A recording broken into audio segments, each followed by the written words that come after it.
Hello, friends. Today, let's learn about the different people you'll meet in your pulses dal manufacturing business. Understanding their roles will help you grow your business wisely.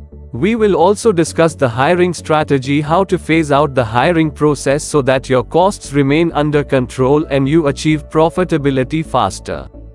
Let's start with the layout of the factory and machinery to see where exactly workers are required. First, machine operators. They operate and maintain machinery. Second, packaging and staff. They handle packaging, labeling, and prepare products for shipment. As time progresses, there may need a production manager who will oversee production, ensure quality standards, and manage workforce. There will also be a need of quality control inspector to ensure products meet quality standards and regulatory requirements.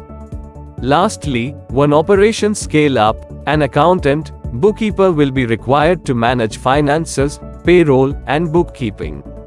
Now, let's see how to bring these people into your business over 3 years.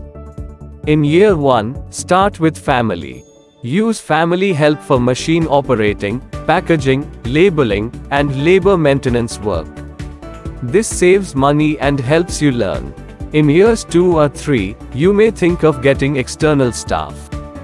Hire someone for quality control inspection in year 2 or 3 when you reach 100% capacity. Also, hire staff for packaging and labeling. In year 3, expand and specialize. When your business is bigger, hire more machine operators and more packaging and labeling staff. Also hire a production manager and accountant bookkeeper. By understanding each role and adding people slowly, you can grow your business smartly and successfully. All the best on your business journey. Like, share and subscribe to Vyapar Coach channel.